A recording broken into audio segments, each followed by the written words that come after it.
When you need an attorney, experience matters. Past success matters. Attention to detail matters. Prince Glover Hayes is celebrating 40 years. 40 years as a civil litigation firm. And delivers over 100 years. Over 100 years of combined experience. We've been able to obtain some of the largest jury verdicts and settlements in the state of Alabama for our clients. We will fight. We will fight. We will fight to make sure our clients get the justice they deserve.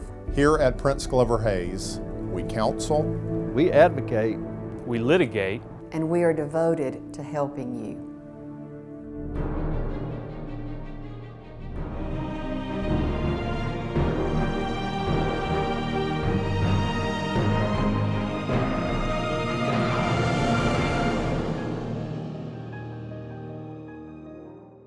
Hello once again, everyone, and welcome to People's Law School. Along with Blake Williams, I'm Mike Royer. This program is brought to you by Prince Glover Hayes here in Tuscaloosa. On this program, we deal with issues that are important to you and your family. Tonight, we'll be talking about litigating slip and fall cases here in the state of Alabama. And your host is Blake Williams. Blake. Thank you, Mike. It's a real honor and a privilege to be here tonight to be able to speak on a topic that I personally have several cases in this area and have had several cases in this area over the years. And it's these type cases that we're going to discuss tonight are interesting cases, and many times the injured person, they have serious injuries, and so it's a fun type case for an attorney to work on because you are advocating for someone who has been seriously injured and someone that really needs some help. So the purpose of tonight is to not go through exhaustively every part of this area of the law, but to hopefully by the time that we're done to have established some nuts and bolts and gone over those nuts and bolts for what's really involved in this topic. And the topic that we're going to talk about tonight is premises liability, and specifically slip and fall cases. And we're going to kind of hone that in even more to slip and fall cases at an establishment. So you're talking about slip and fall cases at a retail store or slip and fall cases at a restaurant. And so that's kind of what we're going to focus on for the majority of our time tonight. Before we get going with really what it takes to successfully litigate a slip and fall case in Alabama, let's look at a few examples of slip and fall cases and what type cases these can be. So traditionally, and some of this you probably know, but it just forms a good basis for us tonight as to how these type cases can come about. There are a lot of cases where people slip on rainwater. They're walking into a retail store, they're walking into a restaurant, and they slip and fall on rainwater. Some other types, you can have a roof leak, spilled chemicals, spilled water, spilled drink from a drink machine area. Also, and something you may not think about, is not just a slip and fall, but also a trip and fall. Sometimes you could be in a store and there is a pallet that's left out in a walkway that should not be there. There could be an end cap that has some type of protrusion that is dangerous that should not be there. So there's a lot of different factual scenarios in slip and fall cases, and there are a lot of different ways at an establishment that someone can be injured. And so on that, let's get going tonight with how do you successfully litigate these type cases. If you find yourself or someone in your family finds themselves in this situation where one of these factual scenarios has happened, they're injured, what do you do? So let's answer that question. Well, there are some initial steps that you'll want to take. And so some of these are steps regardless of whether you have a case or a claim or even thinking about it, you want to go through these steps anyway. The first thing is an incident report. Many places that you slip and fall or you trip and fall and you're injured, someone, an employee of that establishment is going to come up to you, they're going to talk to you, they're going to check on you, and most of the time they're going to ask you to come with them, or if you can't move, they're going to stay with you and they're going to get the information that they need to complete an incident report. And what that does, it documents what happened and all the facts involved. the exact facts of, say, how you slipped, what your clothes were, what shoes you were wearing at the time, who saw it, were there witnesses? And so all that information is captured. And it's just like if you're involved in a car wreck. I tell clients all the time, and I'll tell people when I'm speaking like this, if you're involved in the car wreck, you need a crash report. You know, there are a lot of times people say, that's not necessary. And you may not think it's necessary, but if you don't get one, you do not document in that moment what happened. And potentially go ahead and get proof of whose fault it was, or the facts that form the basis of proving liability at a later date. So first thing, get an incident report. Make sure that there's an incident report filled out. If you are not asked to give an incident report, make sure that you tell an employee that you want to talk to someone about what happened. So that's the first thing. If there are witnesses, and this is kind of a tough thing here, especially if you're really hurt and you're in a lot of pain, you're not going to be thinking about this. But if you are thinking about it, talk to the witnesses there, or at the very minimum, get their names, get their phone number, so that you can talk with that person later, because I know from experience litigating these cases that witnesses are extremely helpful and needed a lot of times to be able to give testimony and offer testimony about the condition of a floor, the condition of the establishment, and something you may not even know yourself, but they know. And also, if you're seriously injured, a lot of times you're in so much pain you do not even remember what happened after you fell. And so conversations that took place, what employees said to you or did not say to you, those are things that witnesses a lot of times can help with. So if you or someone who is with you can get that person's name and number, it will be extremely helpful. Also, seek the appropriate medical treatment. Whether you have a case or not, you want to make sure that you're taken care of. And so make sure that you get the proper medical treatment, and that you know exactly what has happened to you, what's physically wrong with you, and you go ahead and get that addressed. From a litigation perspective, you want to go ahead and do that, because if you do not do that, and you delay treatment, you start to create what's called a gap in treatment. A gap in treatment is where an injury occurs and there is a time period before you end up treating.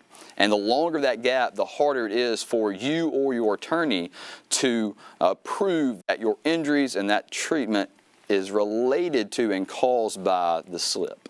So it's not impossible by any means. It just makes it a tougher task. And the last thing, as far as initial steps, speak with an attorney. And I am an attorney, and I am not here to tell you that every time you or someone you know slips and falls or trips and falls, that every single time that happens that you need an attorney to represent you, because that's not the case. But I will tell you, I would advise, if you do slip and fall or you do trip and fall, to contact an attorney, speak with an attorney, and let them evaluate the situation. Let them evaluate liability, damages, things we're going to talk about tonight that you may not know. Let them evaluate it and determine whether you do in fact need someone to represent you. So those are some initial steps.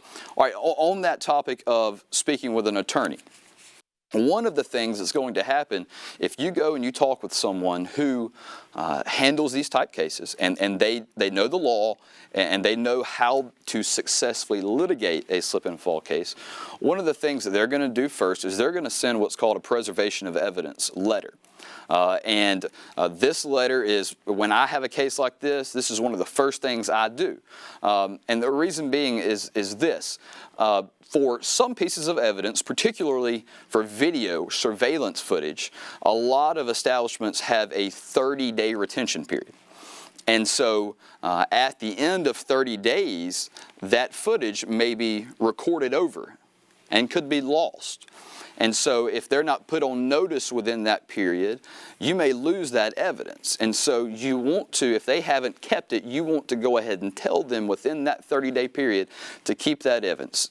So again, that's why you want to go ahead and talk with an attorney early, and you want your attorney to get this letter out. And some things in that letter that I request, and an attorney should request every single time, are for the establishment, no matter what the establishment is, to keep any surveillance video, to keep any incident reports that they have, to keep any documentation like timesheets, schedules for who was on duty, so that it's preserved who was working and what time frame they were there on that particular day. To keep evidence of who responded to the scene, so who were the employees that got to the scene and what did they do. Also, any recordings. You want any recordings of you, of family members or witnesses kept. Also, any correspondence, emails, letters, things of that nature that are related to the incident, you want to make sure those are preserved and not thrown away. Any inspection reports, whether they're daily or weekly or monthly of that area, you want those preserved. And also, usually I request that I be contacted and that there will be a mutually agreed upon time for me and my expert to go to the scene where it happened to inspect it. And I also ask them not to do anything to change the area where the incident occurred. I don't want that changed until me and my expert can go see it. So those are things that you want to put in that letter, and you want to go ahead and put that establishment on notice of those things that you want to be kept. One last point on the preservation of evidence letter. If you send that letter and after receiving the letter, the establishment decides to go ahead and dispose of that evidence after you have already told them to keep it, then if a case is filed and it goes all the way to trial, you, through your attorney, can ask the judge to instruct the jury on something called a spoliation of evidence charge. And what that is the judge would instruct the jury that the jury can presume that the missing evidence reflected unfavorably on the party who disposed of the evidence. So basically, the judge is telling the jury they can infer that that evidence was bad for them. If you don't get this letter out, though, then you foreclose the opportunity to have that jury charge. So another reason you want to have that jury charge. All right, so let's get to the question that most everybody has. Do I have a case? Listen to my factual scenario. Let me tell you what happened to me and tell me whether I have a case. So let's go through that. Do you have a case? The first thing to look at is what duty is owed. There's a duty of care that the establishment is going to owe, or the landowner, wherever the slip and fall or trip and fall is, that landowner is going to owe to the injured person. So let's go through what that duty of care is. Well, the duty of care depends on the status of the injured person. So, is the injured person an invitee, a licensee, or a trespasser? So let's look through those three, and this is where we'll kind of take the lens and pull back a little bit on a slip and fall at an establishment. And let's just look at injuries on someone else's property, just a premises liability case where someone is injured on someone's property. So let's look at the three areas where an injured person can be classified. Number one is an invitee. So who is an invitee? Under the law in Alabama, an invitee is a person who enters and remains on the premises of another at the express or implied invitation of the owner, and for a purpose in which the owner has a beneficial interest. So really two main things here. Number one, the landowner has expressly given an invitation for the person to come, or that invitation is implied, and we'll talk about that type scenario in just a second. And number two, the purpose of the person coming on the property is to offer some type of benefit to the property owner. So those are the two main things for an invitee. Typically, this is a customer at a retail store. This is a customer at a restaurant. Retail store, restaurant, there is an implied invitation. They want you to come and spend money. The doors are open. Please come. There is that invitation. And the benefit is to the owner of the store, the retail store, the restaurant. You're going to go there and give them money. There is a benefit to them. So that's the typical situation where this occurs. But just to get you thinking a little bit, some other areas where this can occur. Let's just say there's a landowner. Landowner needs an antenna put on his roof. The landowner needs some wood chopped in the backyard, and he calls his brother and asks his brother to come over. Well, in that scenario, you have an express invitation, and the person, the brother, who is coming over to the landowner's property is offering and providing some type of benefit to the owner. So in that case, you have an invitee too. Different type situation, but still the same law would apply. So what's the duty owed in that situation? This, as I said a minute ago, this is a lot of times when a customer goes in a retail store or a restaurant. So we're going to talk about invitee a good bit more here in just a couple minutes. But the duty owed is to exercise reasonable care for the invitee's safety and to maintain reasonably safe premises. All right, so let's move to the next status for an injured person, and that's a licensee. So who is a licensee? Well, a licensee is a person who enters and remains on the premises of another by invitation, permission, or acquiescence of the landowner for the licensee's own benefit, convenience, or pleasure. So in this situation, the person who is coming on the property who ends up getting injured, that person is there for their own benefit, convenience, or pleasure. So what are some examples of that? Well, you're a social guest at someone's house. You're present on land for recreational purposes. You're attending a church service.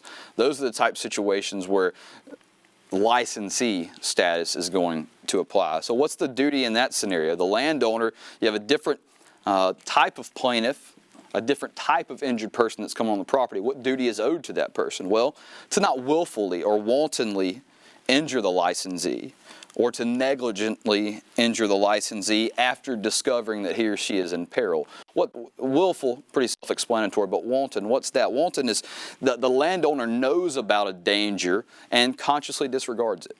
So it's a level above negligence.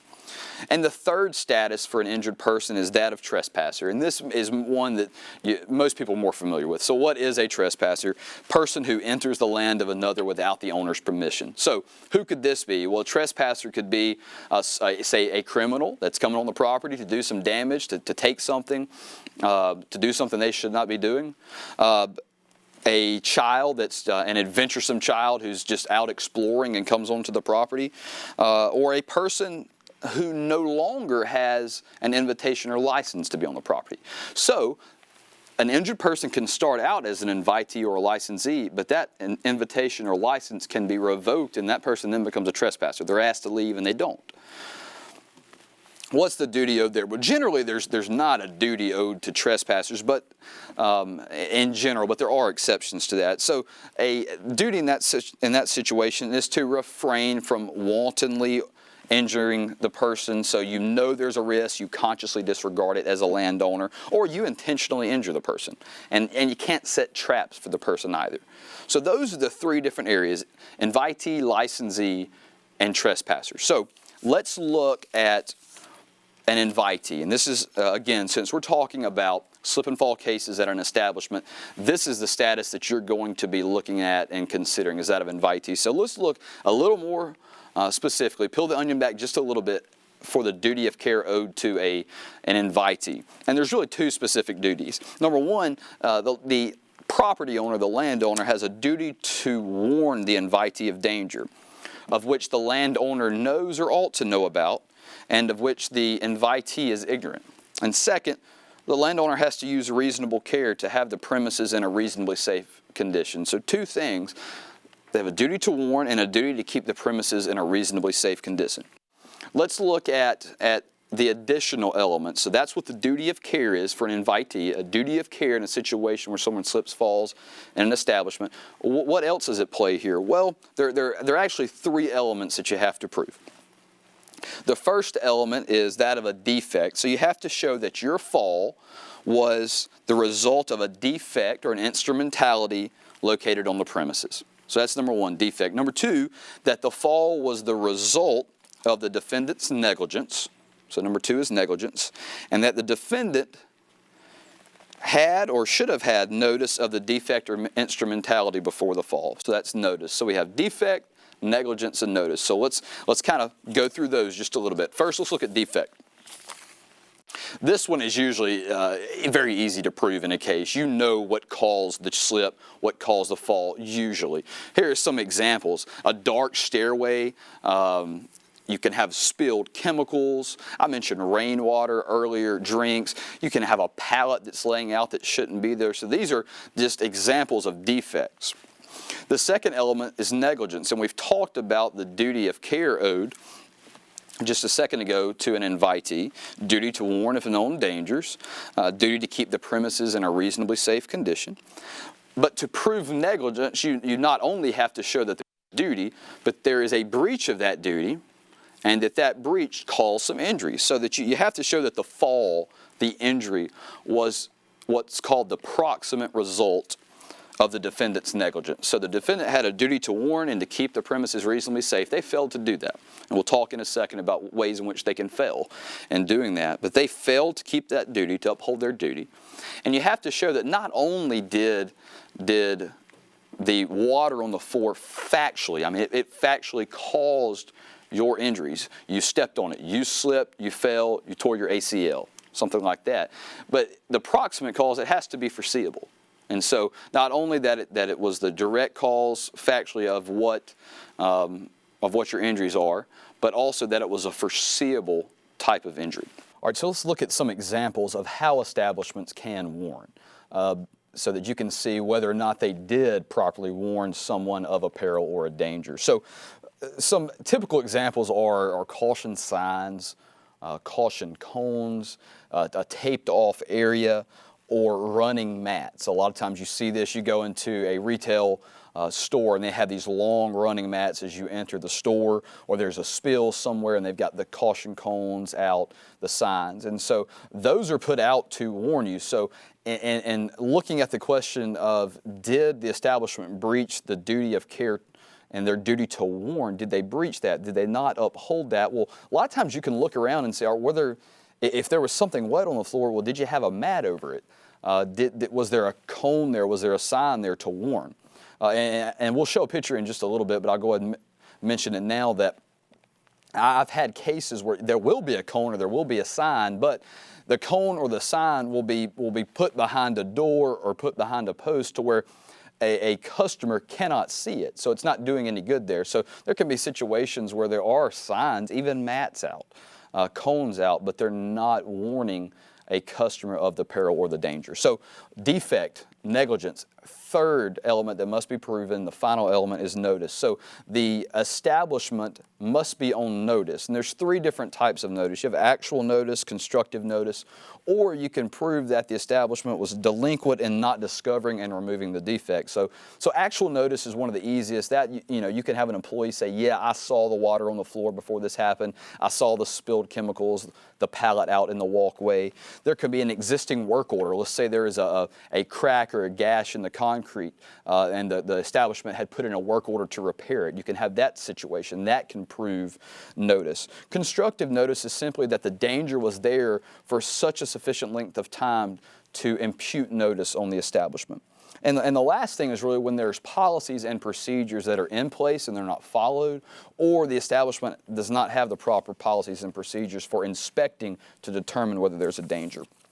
One of the arguments that the establishment can have is that the danger was open and obvious. So quickly we'll discuss the open and obvious defect. So an open and obvious defect is this, where you have an injured person and that person cannot recover if his or her injury was caused by a quote-unquote open and obvious danger of which he or she, number one, knew about, or number two, should have been aware of. And that two, should have been aware of, it's the danger, the peril was obvious to the person. So a known danger is pretty simple. The injured person, I mean, they knew the peril was there. They give a deposition in a case and they say, yeah, I knew it was there, and I appreciate it. I knew it was a dangerous condition. The second one, the obvious danger, now that's something that someone can say, well, I was not aware, it wasn't apparent to me that it was dangerous, but that's not the standard. The standard is objective, whether a reasonable person in that situation would have seen a condition and thought it to be dangerous. So a couple photos here to demonstrate a situation. Is a danger apparent? Well, if you walk in an establishment and they have caution signs everywhere, or you walk in an establishment and it is totally flooded, a reasonable person is going to be aware that there's a danger. Now that's an extreme situation, but that kind of proves the point there. Is it aware is it apparent to a reasonable person that there is a danger there? All right, so let's look at some evidence that you can use to support your case. In a case, after a complaint is filed, you have the discovery process. And during the discovery process, that's when you gather evidence and uncover evidence.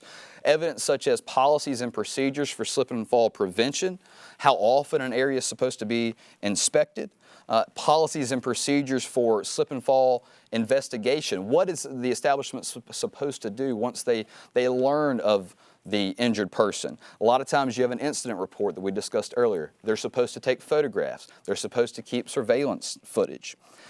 Another thing that an attorney who specializes in this area will uncover is whether there are other similar incidents that put the establishment on notice that this was a dangerous condition, and that's very important. And lastly, you can look and find what's in an employee personnel file. Were they properly trained by the establishment on safety and slip and fall prevention? It's very important. Photographs can be extremely helpful. If you've got a photograph and it shows that there is a mat and the mat is not in place where it's supposed to be on top of water to keep someone from hitting slick tile, that's something that can be extremely beneficial to an attorney trying to prove a case. A lot of times you have surveillance footage. The surveillance footage, you can take still shots of that and show them to a jury, and it can be extremely persuasive in a case to show that the establishment did not uphold their duty of care. Lastly, what are the damages that you can prove? Well, the damages that you can prove and recover in this type of case, a slip and fall case, are for physical injury. What are your injuries? And this can be a new injury or it can be a condition that was aggravated. So if you had a condition but you were not experiencing symptoms from it, and then you have a slip and fall and now it's symptomatic, you can still recover for that. You can recover for pain and mental anguish. You can recover what medical expenses you have. Lost wages, whether they're past wages or a future projection of lost wages. Loss of consortium, and this is a claim that a spouse can have for the loss of consortium of their spouse. And lastly, if this is a very egregious situation where this has happened a lot in the past and the establishment was on notice of this happening and still failed to do something, punitive damages can be recovered in those type situations. So as I said earlier, tonight is not an exhaustive look at slip and fall cases and how to successfully litigate these cases in the state of Alabama, but hopefully we have discussed the nuts and bolts of those type cases. If you have any questions about slip and fall cases or any other type cases, our attorneys at Prince Glover and Hayes would love to speak with you about that, and that's it for our program this evening.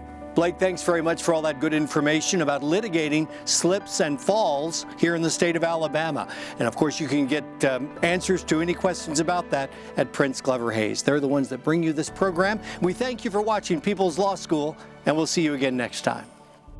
When you need an attorney, experience matters. Past success matters. Attention to detail matters. Prince Glover Hayes is celebrating 40 years. 40 years as a civil litigation firm. And delivers over 100 years. Over 100 years of combined experience. We've been able to obtain some of the largest jury verdicts and settlements in the state of Alabama for our clients. We will fight. We will fight. We will fight to make sure our clients Get the justice they deserve. Here at Prince Glover Hayes, we counsel. We advocate. we litigate, And we are devoted to helping you.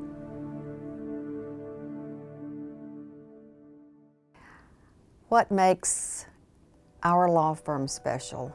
I think number one, it is the caliber of the attorneys who practice here. I think they are very knowledgeable about different aspects of the law. And I think if they're not, they certainly research and get up to speed so that they can be knowledgeable about different facets of the law. The law is organic and it's constantly changing, and you have to keep abreast of Supreme Court decisions and other decisions that might affect or change the law that you've been relying on. Well, you know, there are a lot of law firms out there too. There are a lot of law firms that do personal injury. I think the thing that separates our firm is, number one, we all care about the clients. And I know that sounds cliche, but that's the highest priority here. It's in our mission statement. I preach that. The other lawyers practice that. So I think that's the number one thing that separates us. But we also, besides just counseling somebody, we're prepared to go to trial. You know, and you don't always see that in lawyers. A lot of lawyers are afraid of the courtroom. But the people in this law firm, not only do I teach trial, but the lawyers here have gone through the trial program, and we have a history of trying cases. So I think that, you know, and that matters because insurance companies look at that, defense lawyers look at it, and we get higher settlements. People's Law School is brought to you by Prince Glover Hayes as a community outreach class offered by the Osher Lifelong Learning Institute.